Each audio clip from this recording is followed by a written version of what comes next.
monde à ce direct PL 89.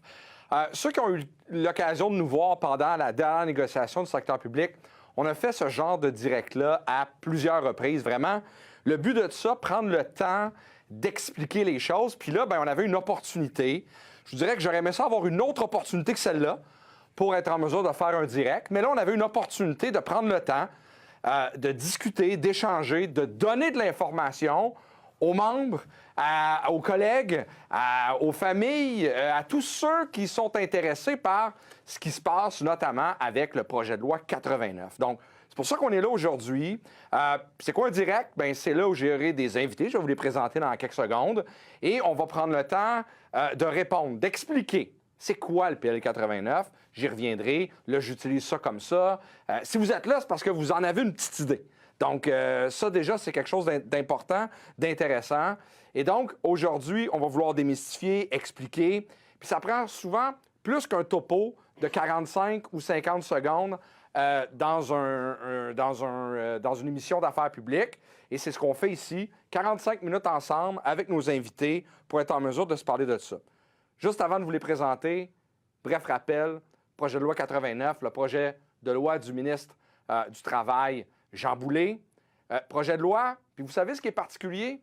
Quand on est en centrale, quand on fait partie d'une centrale syndicale, on a plein d'espaces de dialogue social. Plein d'espaces où on parle au ministre du Travail, plein d'opportunités de parler de ce genre de questions-là.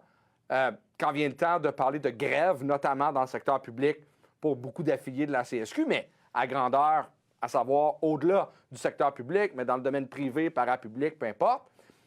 Et malheureusement, on n'a jamais parlé de ça, de ce projet de loi-là. Et on apprenait, autour du 23 décembre, là, juste avant de quitter pour la dinde, on apprenait la dinde habituelle du temps des fêtes, on apprenait à travers les journaux que le ministre était en réflexion sur une façon, deux choses, de comment le ministre pourrait intervenir quand il y a des trop longs conflits, donc avec la grève. Et deuxième élément, services essentiels, comment il pourrait en mettre ailleurs que ce qui est déjà prévu, notamment en santé, comme vous le connaissez, mais en mettre ailleurs. On a sursauté, on n'avait jamais entendu parler de ça, ou vraiment que très peu, à part que vous savez que le gouvernement n'avait pas aimé notamment la négo du secteur public, puis ce qu'il y avait eu. Et là, bang, on apprenait, dépôt du projet de loi, il y a maintenant à peu près 2 semaines de ça. Donc, ça, c'est on met la table avec ça. Mais là, maintenant, j'ai des invités pour parler de ça parce que vous ne m'écouterez pas pendant 45 minutes. Ça serait complètement inintéressant. Mais j'ai du monde qui va être capable de vous en parler de ça. J'ai Mélanie Laroche. Mélanie Laroche, professeure titulaire à l'École des relations industrielles de l'Université de Montréal. Merci, Mélanie. Merci, Mélanie, d'être là. Excellent. Mélanie, donc, on voit très bien qu'on décide de ne pas juste aller à l'interne, mais d'avoir justement l'expertise de quelqu'un qui fait de la recherche là-dedans, qui est donc prof à l'université. J'ai aussi Ariane Roberge, conseillère au service juridique de la CSQ. Merci, Ariane, d'être là. Merci de l'invitation. Excellent. J'ai aussi Jean-François Piché, conseiller au service de l'action professionnelle et sociale de la centrale également. Merci beaucoup de l'invitation. Ça fait plaisir d'être ici. Eh bien, merci à vous autres. On va avoir besoin, justement, d'avoir toutes vos lumières pour être capable de brosser le portrait. On va faire 3 blocs, essentiellement. Le premier, je mets un peu quelques trucs au jeu, rapidement, comme je l'ai fait là, mais je vais rajouter peut-être 2-3 éléments. Puis deuxièmement, après ça, donc, ça, c'est le premier bloc. Deuxième bloc, après ça, on va y aller avec l'analyse, si on veut, votre analyse à vous autres. Et le troisième bloc, vraiment l'analyse de Mélanie Laroche, là, avec justement un peu l'expertise. Mais on est tout à chaud présentement, parce que c'est un projet de loi qui est quand même, qui vient d'être déposé, puis qu'on peut analyser certains effets, puis bien sûr, on terminera avec la conclusion. Donc, je veux juste revenir sur ce que je disais, peut-être 2 petits éléments, là, pour nous, là, puis là, on va se le dire tout de suite, on ne fait pas semblant, pour nous, c'est un projet de loi qui est inacceptable. Écoutez, pour nous, c'est une rupture complète dans l'équilibre des forces. Puis déjà, l'équilibre, puis on y reviendra, c'était pas très, très présent pour les syndiqués. Mais quand même, il y a eu des victoires, notamment au niveau juridique, qui nous permettaient d'avoir un peu plus, là, selon nous, là, un meilleur équilibre, mais comme je l'ai dit, qui était vraiment fragile. C'est comme si le contexte politique présentement là, qu'on a, ben, on n'aurait pas eu besoin de ça. Vous savez, avec d'un côté, tout ce qui est tout ce qu'on pense, tout ce qu'on entend, j'allais dire presque à toutes les minutes, à toutes les heures, à tous les jours, comment on voit que au niveau économique, au niveau du travail, comment il y a une incertitude. La dernière chose qu'on a besoin, c'est de s'affronter, travailleuses, travailleurs et employeurs. Et pourtant, ce projet de loi, ben, il nous envoie dans cette ligne-là. Puis finalement, ben, la question qu'on se pose, c'est est-ce que ce projet de loi-là, qui vient restreindre le droit de grève pour les travailleuses et travailleurs, c'est en quelque sorte un effet collatéral du mouvement de grève, bien, des mouvements de grève, mais quand on vient de parler de la CSQ, que ce soit la petite enfance, que ce soit le secteur public, des dernières années, des derniers 24 mois, où le gouvernement décide de changer les règles du jeu. Puis comme je l'ai déjà dit en entrevue, parce que je pense que vous m'avez entendu déjà le dire, bien, c'est comme si, moi, quand j'avais à peu près 7-8 ans, je jouais avec mon frère, 5 ans, mon aîné, au Monopoly, puis il gagnait tout le temps. Je voulais toujours changer les règles du jeu pour finalement pouvoir gagner. Là, il semble que le gouvernement veut changer les règles du jeu. Un peu inacceptable.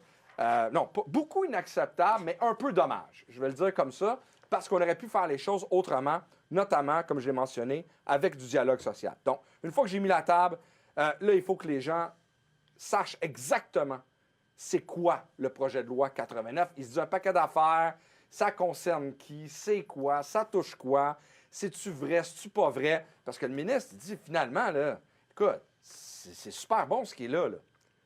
Alors, moi, je veux vous entendre. Jean-François, je commence avec toi. J'ai besoin d'un petit survol des explications de ce que contient le PL 89. Là. Je pense qu'il y a 2 éléments importants dont tu veux nous parler aujourd'hui.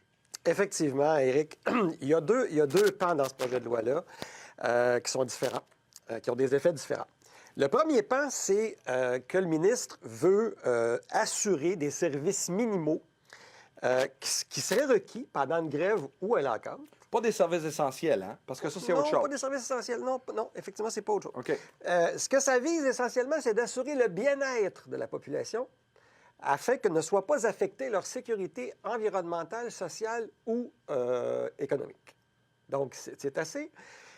Donc, ça, c'est un premier pas. Donc, c'est large. C'est très large et c'est flou. Bien-être. Qu'est-ce que le bien-être? Puis, une grève de combien de temps affecterait le bien-être? Dans quel secteur? On sait qu'il y en a pour qui, après 1 minute de grève, c'est déjà trop. Ça affecte leur bien-être. Mais en même temps, une grève, c'est supposé de faire ça. Une grève, il faut que ça dérange. OK. Il faut que ça dérange. Alors ça, c'est le premier volet, quand même important, avec des notions qu'on n'a pas vues jusqu'à maintenant dans des projets de loi de ce type-là. Voilà.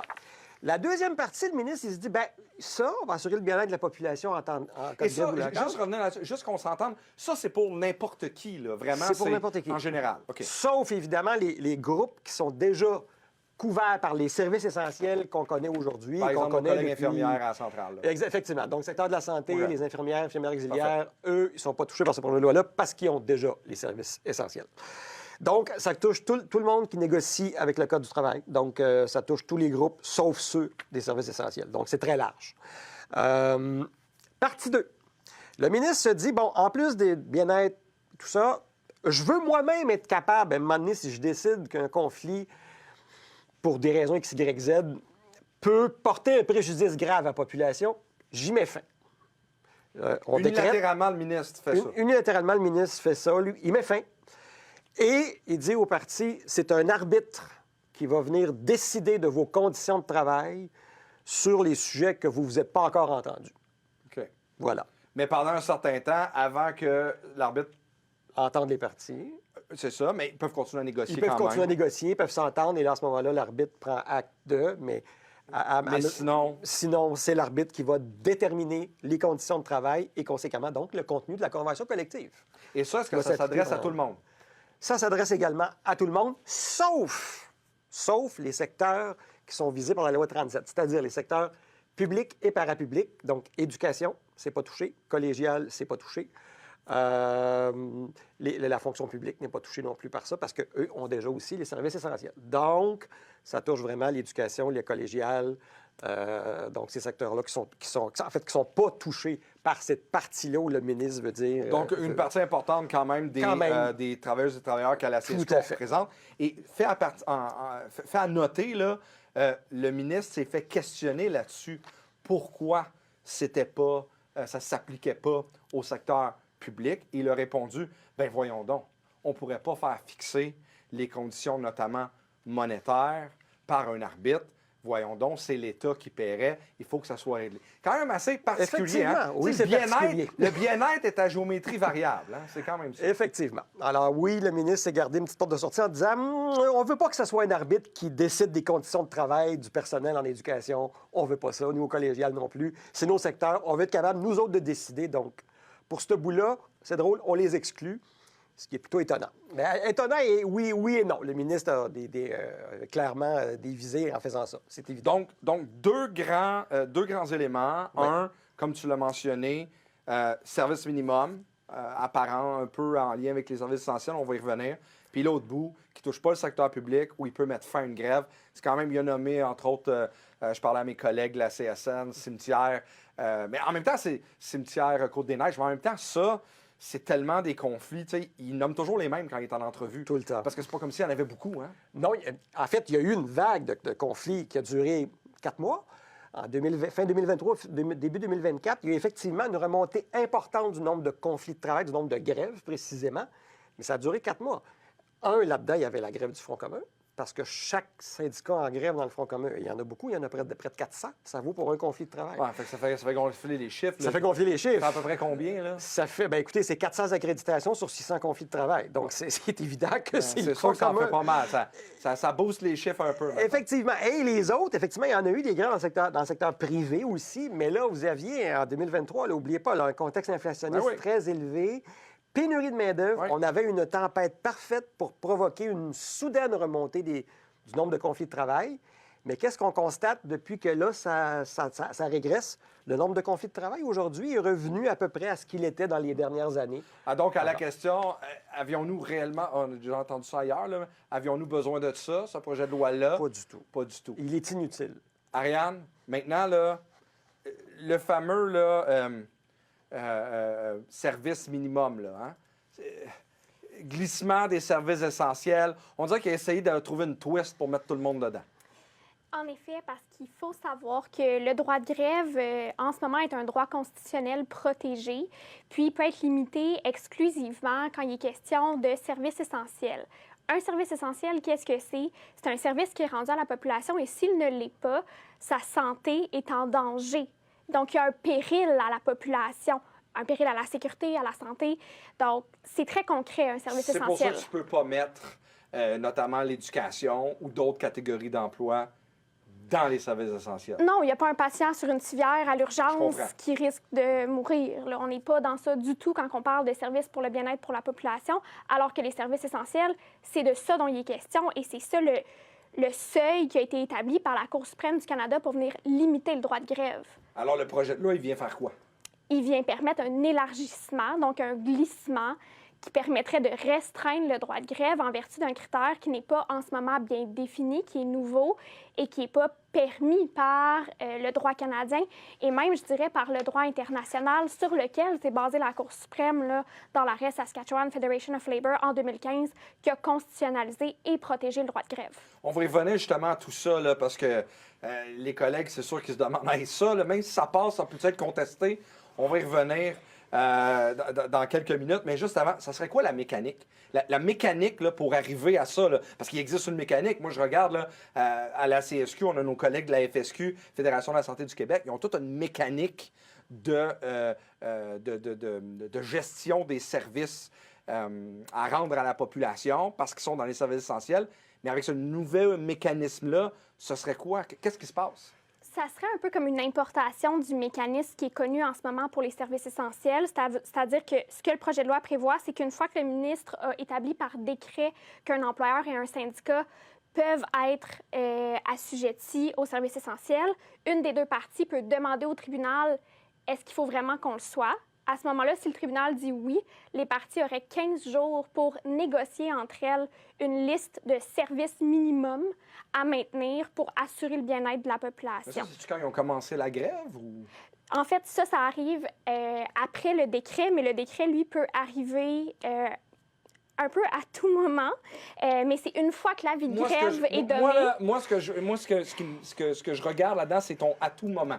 Oui. Ça veut dire qu'il n'y a pas de grève encore déclarée, mais tu peux la faire. Tu peux la faire, Il fait son mais il n'y a décret. pas de grève. Il fait son décret, puis il dit, ben quand il y en aura une, ça va être quoi Ouais. les règles? Exactement. Exact. Les règles sont préétablies avant même de savoir est-ce que ça va être une grève de 3 jours, de 4 jours, de 5 jours. On ne le sait pas. Puis est-ce qu'il y a des balises? Est-ce qu'il y a des... Parce qu'il envoie ça au TAP, puis le Oui. TAP, lui, il décide. Bien, le TAT, en ce moment, les balises qu'on connaît sont les balises utilisées pour les services essentiels. Donc là, on est entièrement dans du droit nouveau. Est-ce que le TAT va décider de garder les mêmes balises comme c'est celles qui sont constitutionnelles à l'heure actuelle, ou est-ce qu'ils vont créer de nouvelles balises qui sont plus larges et qui permettent de limiter plus strictement le droit de grève? C'est une possibilité. Ça sera aux parties de faire valoir leur représentation au tribunal. Mais concrètement, là, pour tous ceux touchés par ça, dont les collègues du secteur public, là, ça veut dire qu'ils obtiennent leur droit de grève. Il y a une discussion au TAT, parce qu'il y a eu le décret. Puis là, ben, ils décident que, par exemple, en éducation, dans nos cégeps, dans nos écoles, ben, il faut qu'il y ait... Ça pourrait être n'importe quoi. Ça pourrait être de l'école l'avant-midi, mais pas l'après-midi, puis ça serait ça la grève. Ça pourrait être certaines classes avec des élèves plus vulnérables. Ben, ça, il dit tout le temps ça. Ouais. On dirait, ça, c'est sa ligne, hein? Oui. Puis moi, là, je l'ai lu, hein? Là, ici, comme j'essaye d'animer, là, puis faire un animateur professionnel, ce que je ne suis pas, je l'ai lu, hein, quand même. Mais j'ai rien trouvé en lien avec ça. Il n'y a pas de balise, il n'y a rien. Non. Mais lui, il dit tout le temps ça. Oui. Ben, vous savez, les classes pour les élèves en difficulté, ces écoles-là, les gens vulnérables. Mais dans le projet de loi, là, c'est pas ça. Non, c'est pas ça du tout. C'est vraiment la partie syndicale va devoir faire ses revendications pour dire nous, on pense qu'on peut faire la grève jusqu'à tel point sans que ça pose un préjudice à la population. La partie patronale va répliquer, puis eux vont dire nous, on pense au contraire que tel service doivent être maintenus. Puis le tribunal, si les parties ne s'entendent pas, n'arrivent pas à négocier, aura à trancher. OK. OK. Donc, vraiment, là, ça pourrait être quelque chose qui vient changer complètement le rapport de force, parce qu'on va se le dire. Faire la grève, c'est pas ça qu'elle fait. On n'est pas en train de dire non, il faut absolument être capable de pouvoir la faire le plus possible. Mais c'est qu'ultimement, la grève, le but, c'est que ça dérange. Si, finalement, tu as tellement de balises que tu dis, ben les gens vont en grève, mais ça n'a plus d'impact sur la population, donc ton levier est vraiment là, il est atteint. Puis c'est ça. Et le TAT va devoir se baser sur, mais qu'est-ce que le bien-être Ouais.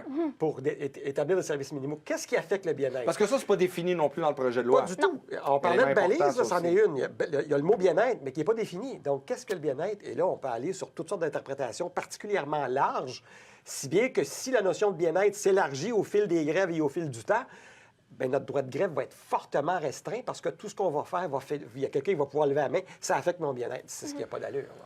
On va revenir aux aspects juridiques parce qu'on n'a pas fini de ça, mais comme Mélanie nous attend comme ça et elle nous écoute parler, je suis sûr qu'elle a des choses à dire.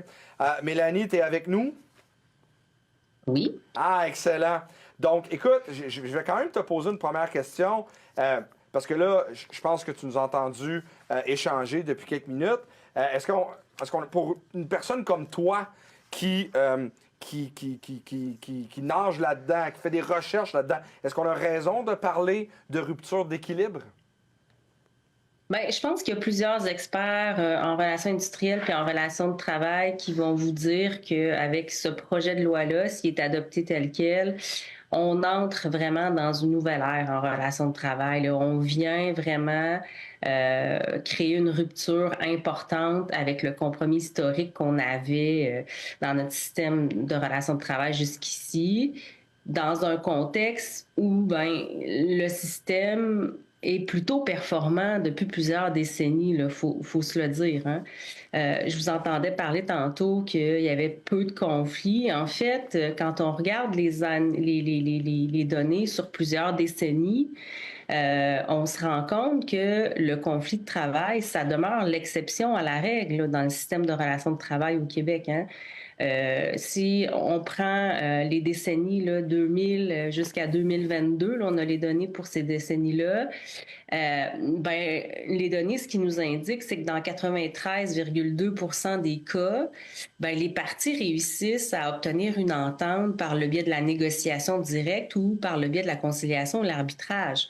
Donc, ton chiffre 93,2, c'est ça? 2%. Oui, puis un prof universitaire vous dirait que dans son système de notation, 93,2, c'est un A+. Donc, le système est relativement performant.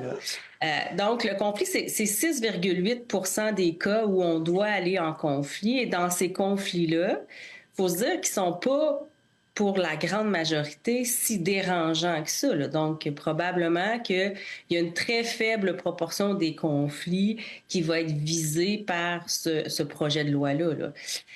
Donc, qu'on se rend compte, c'est que notre système est quand même performant. Puis quand on regarde les données sur le compromis négocié, donc qu'est-ce qui a été négocié dans les 40 dernières années, comment les conflits ont évolué, etc., on ne peut pas conclure à un dysfonctionnement du système de relations de travail qui nécessiterait un projet de loi qui vient bousculer à ce point-là là, la sphère des relations de travail. Là. Ouais. Donc, écoute, juste t'entendre, là, parce que là, tu sais, on parle de ces chiffres-là, mais ce qu'on vit là avec ce projet de loi-là, est-ce qu'on voit que c'est quelque chose qui est un peu plus répandu? Parce qu'on a vu des conflits, notamment avec le droit canadien, là, au fédéral, des conflits qui ont été réglés en utilisant des articles, justement, pour...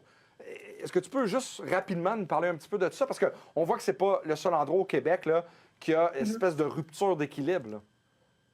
Mais en fait, ce qu'on se rend compte, c'est que depuis les arrêts de la Cour suprême dont votre collègue a discuté là, plus tôt, les gouvernements sont obligés de se garder une petite gêne là, pour intervenir dans les conflits, dans les négociations collectives depuis 2015.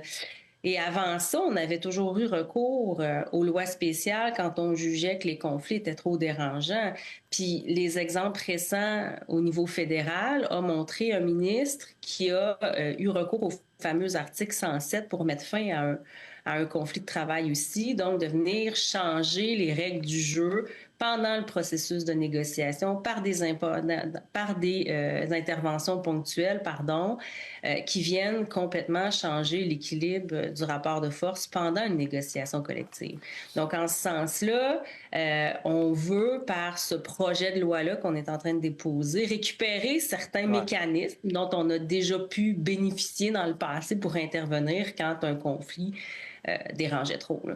C'est revenir à ce que c'était avant, donc reprendre justement certains éléments, faire par la porte d'en arrière ce qu'ils ne peuvent plus faire maintenant. Là, c'est un peu comme ça, nous autres, en tout cas, dans le mouvement syndical, on le perçoit. Maintenant que j'ai dit ça, je veux t'entendre parce que c'est quand même pas mal dans ton champ d'expertise. Là.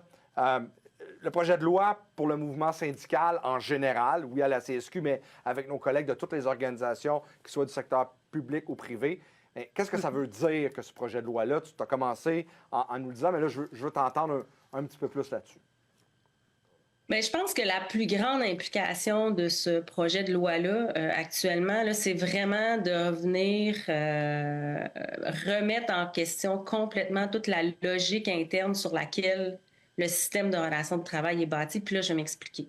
C'est des grands termes, là, mais dans les faits, notre régime de relations de travail, le droit de grève a toujours été au cœur du système de relations de travail parce que ça permettait, ce droit de grève-là, d'instaurer un équilibre du rapport de force, mais surtout d'instaurer un régime de libre négociation comme mécanisme par excellence pour la régulation des conditions de travail. Ce que ça veut dire, c'est qu'on laissait une liberté aux partis, puis une autonomie pour négocier eux-mêmes des ententes qui étaient plus adaptées à leur milieu de travail parce qu'on est dans un système essentiellement décentralisé chez nous. Donc, Ce projet de loi-là vient remettre en cause, finalement, cette autonomie-là des partis, cette liberté-là qu'on leur accordait là, dans le système de relations de travail. Puis là, ce qu'on vient ajouter, ben, c'est qu'on va, encore une fois, restreindre davantage le droit de faire la grève.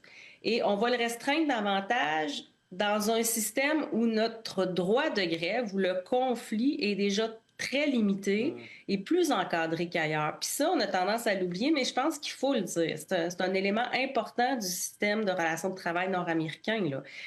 Ici, on a une obligation de maintenir une paix industrielle pendant la durée de la convention collective qui n'existe pas ailleurs.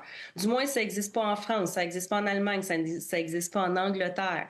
Et il faut se rappeler aussi que nos conventions collectives au Québec sont parmi les plus longues conventions au monde.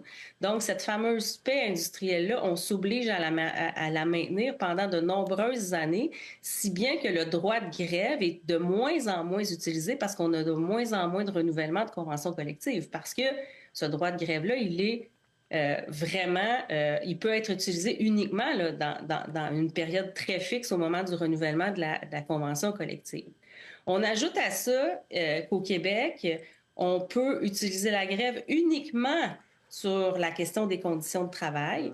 On ne peut pas faire de grève sociale. On ne peut pas faire de grève, évidemment, en cours de convention collective. On ne peut pas faire de grève de solidarité non plus pour un employeur secondaire. Donc, c'est vraiment limité sur la question des conditions de travail.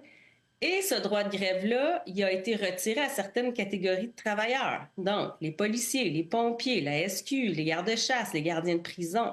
Puis là, on ajoute à tout ça, à toutes ces restrictions-là, toute la question des services essentiels. Donc, pour certains travailleurs, salariés qui œuvrent dans les services publics, donc au Québec comme ailleurs, au Canada d'ailleurs, là, l'exercice du droit de grève va être assujetti au maintien des services essentiels. Puis là, ce qui est important de dire avec ce système-là du service essentiel, c'est que les critères, comme je pense que c'est Ariane le mentionnait plus tôt, les critères sont connus par les partis, ils ont été éprouvés avec le temps. Donc, ce système-là fonctionne avec des critères bien établis qui s'alignent effectivement sur des normes internationales. Donc, le Québec déroge pas. On est vraiment en lien avec ce qui est reconnu à l'échelle internationale sur la question des services essentiels, là. Donc, on voit que notre droit de grève est déjà très restreint par rapport à ce qui se fait ailleurs dans le monde. Et là, ben, le projet de loi vient apporter des nouveaux critères pour limiter encore plus ce droit de grève-là. Donc, c'est une rupture assez importante là, qu'on constate à l'heure actuelle.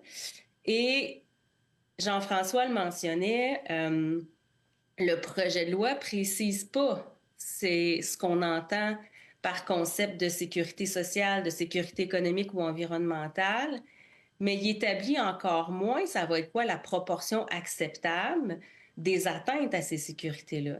Donc, ce qu'il faut rappeler, puis ce qui est important, c'est que quand on va priver les salariés concernés du droit de grève pour assurer le bien-être de la population, donc un besoin à court terme, on ne veut pas les déranger pendant la durée du conflit, bien, ça signifie en même temps qu'on va priver cette même population-là des effets bénéfiques puis de l'effet spillover de la négociation, de l'effet d'entraînement de la négociation. Puis s'il y a une chose sur laquelle la littérature en relations industrielles a quand même fait ses preuves, c'est de démontrer que la négociation collective profitait à l'ensemble de la population. Hein. Les résultats négociés ne restent pas confinés dans une unité d'accréditation, une unité de négociation bien précise. Hein. Ça profite même aux milieux non syndiqués et on va dans des orbites de comparaison, améliorer, se comparer, essayer d'aller chercher des résultats qui sont similaires à ce qui a été négocié ailleurs. Ouais, puis on l'a vu dans la dernière négociation, notamment dans le secteur public. Probablement, la population appuyait parce qu'ils savaient que ça allait aider, oui, les conditions de travail, mais amener du monde justement pour s'occuper des enfants, s'occuper des patients, s'occuper de tout le monde avec qui ils travaillaient. Puis après ça, on a vu que ça donnait un coup de pouce après ça à d'autres négociations qui n'étaient pas dans le secteur public et vice-versa. Quand vient le temps de se comparer, c'est un petit peu ça que tu dis, là. Exactement. Fait que quand on va se questionner là, si la privation à court terme d'un service public particulier, parce que supposément que ça vient perturber ou déranger la sécurité sociale économique, mais est-ce que ce dérangement-là équivaut à la perte des gains potentiels qui pourraient être générés par la négociation collective pour l'ensemble des travailleurs puis de la population? Ça, là, le projet de loi, pour le moment, en tout cas, moi, j'ai pas vu de réponse dans ce projet de loi-là. Je vois pas de réponse sur comment ce caractère proportionnel ou disproportionné des effets va être mesuré non plus. Donc, il reste encore du chemin là, pour clarifier ces concepts-là. Puis, il faut pas oublier que si la population, si souvent, c'est vrai qu'un conflit de travail peut déranger puis que ça bouscule nos habitudes, mais je pense que faut que la population réalise aussi que les grands progrès sociaux, l'amélioration des régimes publics, puis l'ensemble des conditions de travail, ben c'est un effet de locomotive, la négociation collective que ça crée. Puis si on enlève le droit de grève, on empêche cette possibilité-là de faire des gains et donc de créer cet effet d'entraînement-là pour l'ensemble des travailleurs là, au Québec. Puis quand on a un direct comme ça, il y a des gens qui nous écrivent directement, puis justement, ça va dans le sens que tu dis. Probablement, Nancy Gauvin nous dit que, du manière ou d'une autre, il reste juste ça, la grève, parce qu'il y a plein d'autres éléments qui ont tellement été encadrés, qui ont été tassés, qu'effectivement, il reste juste ça. Je ne veux pas encore dire qu'il restait juste ça. Puis là, on vient encore le restreindre. Puis Stéphane, il va dans le sens que tu dis, ce que tu disais un peu plus tôt, Stéphane. Stéphane, ce qui souligne qu'à son avis, 10 jours de grève sur 50 secondaires, ça n'a pas vraiment d'impact sur le bien-être des élèves ni de la population. Puis il souligne que plusieurs activités empiètent déjà sur les heures d'enseignement, sans oublier là, toutes sortes d'affaires comme, il va y avoir des élections provinciales, tu enlèves une journée, Fait qu'à un moment donné, comment le TAT va se gouverner? Est-ce qu'il va appeler là, du personnel pour expliquer là, justement c'est quoi la réalité où il va se baser sur des services essentiels? Ça, ces données-là, on ne les connaît pas. Là. Non, mais pour l'instant, dans le projet de loi, on n'a pas d'indice là, sur comment tout ça va être appliqué puis comment tout ça va être interprété. Puis ça va prendre des années là, avant de clarifier des concepts comme ceux-là, là, s'ils étaient appliqués demain matin. Là. Donc, ça ne sera pas du jour au lendemain, ça va être au fil des conflits que ça va se dessiner puis que ça va prendre forme. Mais il y a quand même un danger de mise en concurrence entre les droits des travailleurs puis le droit des usagers au service public aussi. Puis un élément, je pense, qui est important de rappeler, c'est que souvent, les salariés des services publics, au cœur de leurs revendications, c'est aussi souvent la qualité des services qui sont rendus à la population qui font partie des revendications. Donc, se priver du droit de grève de ces salariés-là, c'est comme un rempart qu'on perd aussi pour permettre l'amélioration des services publics ou la conservation des services publics. Fait que ça, je pense aussi que c'est un élément qui est important à garder là, dans l'analyse de ce projet de loi. Écoute, je vais retourner à Ariane, Jean-François. Je vais te revenir avec un espèce de mot de la fin, là, avec une dernière question. Mais juste avant, moi, je veux quand même entendre Ariane sur... on l'a dit tantôt, on a parlé du juridique. Là, on voit, tu as parlé de nouveaux droits, des trucs qui ne sont pas écrits là-dedans. Une question que les collègues qui nous écoutent là ou qui ne nous écouteront pas, parce que ce qui va être important, ceux qui nous écoutent, là, c'est de faire écouter ça à tous vos collègues pour s'assurer là, de vraiment venir chercher l'information, la réelle information de ce que ce projet de loi, je vais finir par le dire, va réellement faire dans les milieux. Mais la question que tout le monde se pose, c'est au lendemain de l'adoption, ce qu'on va faire, c'est tenter qu'il ne soit jamais adopté. OK? Puis là, je vais vous donner un scoop. Là. On va être invité en commission parlementaire. Puis, des fois, on essaye d'améliorer un projet de loi. Celui-là, on risque de dire, écoute, je pense qu'on peut le tasser puis parler d'autres choses. Mais bon, un petit scoop, là, je pense que vous pouviez vous en attendre, mais je ne l'ai pas dit. OK? Je ne l'ai pas dit. Mais Ariane, au jour 1, c'est adopté. On peut-tu contester ça? Au niveau des contestations, c'est sûr que là, on n'a pas le texte final, mais si... Non, on ne donnera pas notre stratégie quand même dans un direct. Mais si c'est adopté tel que c'est, il y a plusieurs options qui s'offriront à nous devant plusieurs tribunaux, tout dépendant de celle qui sera choisie. C'est sûr qu'une contestation d'une loi, soit on attend certaines décisions du tribunal, soit on va directement en cour supérieure, mais ça se fait. Donc, ça, il n'y a pas d'inquiétude. S'il y a des conséquences au droit de grève qui est protégé par la Constitution, nécessairement pourra y avoir des contestations. Là, il faudra juste déterminer de quelle nature elles seront, mais moi, je vous le dis, ça se conteste. Et selon ton petit doigt, mettons, là, tu penses-tu qu'on va contester ça? Moi, je pense qu'on devrait Oui. et qu'on a des chances raisonnables de succès. Eh bien, c'est bien que tu dises ça, des chances raisonnables, parce que le ministre a été questionné à savoir, par les journalistes quand il est déposé, à savoir si ça passait le test des tribunaux. Il a répondu, attends une minute, je vais le trouver. Citation, des chances raisonnables de succès. Ça n'a pas l'air... Il a l'air d'avoir des doutes, le ministre. Bien, nous, ce qu'on peut dire au ministre, c'est que nous, c'est certain qu'à l'analyse de ça, bien, s'il est adopté de un tel quel, de deux en général, s'il est adopté comme ça, c'est sûr que ça n'a pas de sens. Le problème avec des contestations juridiques, c'est toujours ça le problème, puis ça va me ramener à Mélanie, parce que ça prend quelques années, hein? Ça prend quelques années avant d'arriver. Alors, moi, je demanderais à Mélanie, prochaine ronde de négo, notamment dans le secteur public ou dans d'autres qui vont se faire dans les 2, 3, 4 prochaines années, tu vois ça comment, la réalité des prochaines rondes de négociation, puis notamment celle du secteur public? Oui, bien, j'ai pas de boule de cristal, mais dépendamment si le projet de loi est adopté, de quelle Disons qu'il est manière... adopté, là, on fait de la fiction. Là. Il est adopté tel quel. La partie la plus problématique du projet de loi, c'est sans doute la partie 2, mais qui ne vous couvre pas. Là. Donc, pour moi, c'est vraiment le bloc 2 le plus... Tu en parler un peu? Peux-tu en reparler? Jean-François en a parlé au début. Juste revenir là-dessus, parce que ça touche pas une grosse partie de nos affiliés, mais ça en touche quand même quelques-uns qui sont pas dans la loi 37. Donc, peut-être revenir un peu sur la partie où le ministre, là, ça te donne un pouvoir. Je veux t'entendre là-dessus. C'est ça, le deuxième mécanisme là, qui est prévu dans le projet de loi, c'est finalement c'est de laisser une grande marge discrétionnaire au pouvoir exécutif, au ministre, d'ordonner l'arbitrage s'il estime que le conflit cause ou menace de causer un préjudice grave, puis irréparable pour la population. Donc, cette disposition-là, pour moi, ça vient encore une fois briser complètement l'équilibre historique là, du système de relations industrielles. Pourquoi? Parce que l'État a toujours été considéré comme un arbitre dans le système de relations industrielles, mais pas un joueur. Il ne peut pas mettre une casquette de joueur puis décider, quand bon lui semble, quand il juge bon de le faire, de changer les règles du jeu, surtout pas en cours de négociation ou en cours de conflit de travail. Donc, tu sais, le système, la logique du système fait en sorte que les parties préparent leur stratégie, préparent leur négociation, avec une analyse du pouvoir de négociation collective qui va avec cette ronde de négociation-là. Puis une intervention ponctuelle comme celle-là de la part du ministre viendrait complètement briser cet équilibre-là. Pour moi, c'est vraiment la partie une partie problématique là, du projet de loi.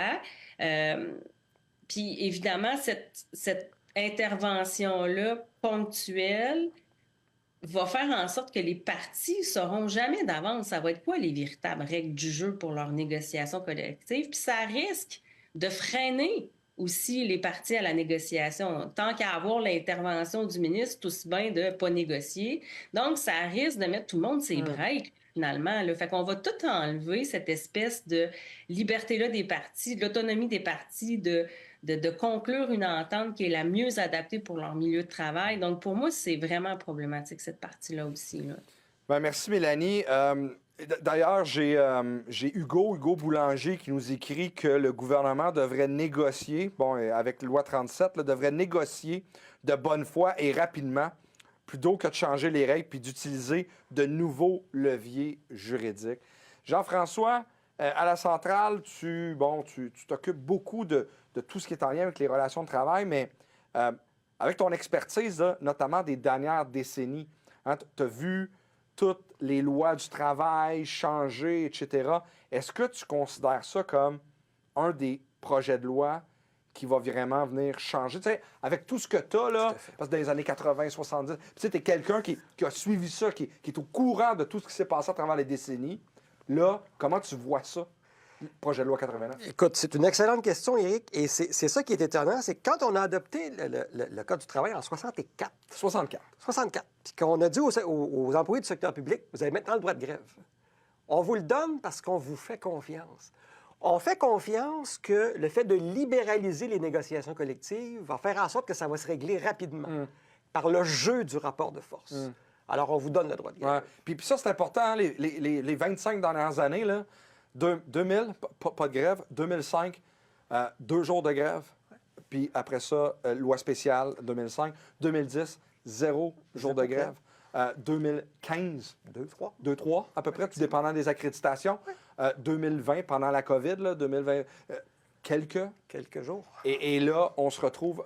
Et là, ça a été... Oui, mais conjoncture que tu as mentionné Conjoncture, tantôt. et pénurie puis inflation. C'est ça qui a fait mousser le nombre de grèves. Là. Pas juste le secteur public, oui, on avait un front commun, effectivement, puis ça fait gonfler le nombre. Mais le contexte a aussi fait en sorte, écoutez, il y a eu des situations où c'est l'employeur qui, pour ne pas perdre de main-d'œuvre, décidait de réouvrir la convention collective avant qu'elle vienne à échéance pour négocier le salaire à la hausse. Puis, petit élément d'information, moi, j'ai entendu dire qu'il y avait même plus de lock-out OK, oui. que de grève OK, oui. dans les dernières années. Oui. Me trompes-tu quand je dis ça? La période 2000-2020, Éric, 2020? 2000-2020, 43 jours de perdus à cause d'une grève du secteur public, 560 jours perdus à cause de lockout. Écoute, Qui tient la population en otage? quand même bien dit. Bon, là, c'est sûr que le ministre va te répondre que ce projet de loi aussi vient encadrer le lockout, mais on sait très bien que...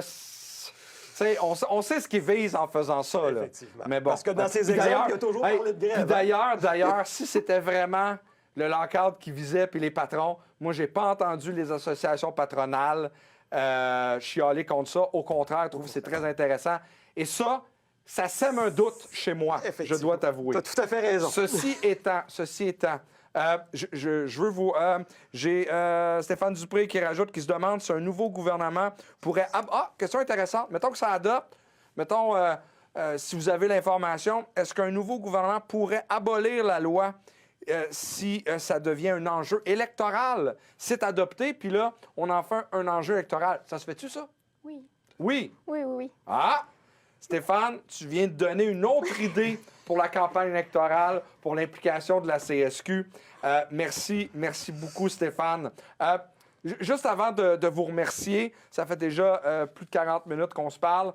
Ça a été intéressant, informatif. Je pense que c'est ça qu'on voulait. On voulait se donner l'information. Merci d'avoir participé. Mais avant ça, ne quittez pas sans vous rappeler que le 14 mars, vendredi, il y a une première mobilisation en intersyndicale. Les organisations syndicales, les 9 organisations syndicales les plus représentatives, bien sûr, la CSQ et ses collègues des centrales. Bien sûr, manifestation à 11 h. À 11 h, le 20 mars. Non, je dis n'importe quoi. À 11 h, le 14 mars. On me fait des signes, on dit non, c'est pas ça. Donc, le 14 mars, manifestation, Plaza Centre-Ville, au centre-ville de Montréal. Donc, on invite tous ceux qui sont capables de se rendre disponibles. On envoie un message. Le ministre est là pour aller parler à la Chambre de commerce. Donc, c'est tous des gens qui trouvent que c'est une excellente idée, ce projet de loi 89. Donc, on vous invite à être là, bien sûr, avec l'ensemble des collègues pour envoyer un message, comme on sait si bien le faire, comme on l'a fait à d'autres occasions, et de faire donc une mobilisation. C'est le début. Puis après ça, la centrale, et c'est ça le 20 mars, la centrale sera entendue en commission parlementaire le 20 mars à midi, donc à l'Assemblée nationale. Ça aussi, c'est disponible sur différentes plateformes. Donc, tout ça, bien sûr, on va suivre ça, puis au besoin, on se revoit dans un direct. Puis on le dit, chose qu'on veut, retirer le projet de loi. Puis, écoutez, on va faire tout ce qu'on est capable de faire, d'aller très fort là-dessus pour avoir cette mobilisation-là et envoyer un message. Parce que oui, la mobilisation, mais continuer à porter notre message parce que c'est ça du dialogue social, puis c'est ça qu'on n'a pas fait pour arriver à un projet de loi où on aurait pu avoir une discussion puis arriver avec quelque chose de pas mal mieux que ça, bien sûr, si on voulait réellement s'occuper du bien-être de la population. D'ailleurs, bonne façon de s'occuper du bien-être de la population, c'est de ne pas couper dans les services publics comme on fait présentement. Mais ça, j'imagine, c'est pas dans un projet de loi. Donc ça, c'était strictement éditorial. Donc, merci Ariane. Ça fait plaisir. Merci Jean-François. Ça fait un plaisir. Merci Mélanie, tu as réussi à passer au travers malgré ton rhume. Donc, merci beaucoup. Encore une fois, merci à tout le monde. Puis, on va se revoir. N'hésitez pas à envoyer cet enregistrement-là à tous vos collègues pour qu'ils sachent un peu plus ce qui se passe. Puis n'hésitez pas, puis on se revoit bien sûr bientôt, si ce n'est pas le 14 mars, à la manifestation.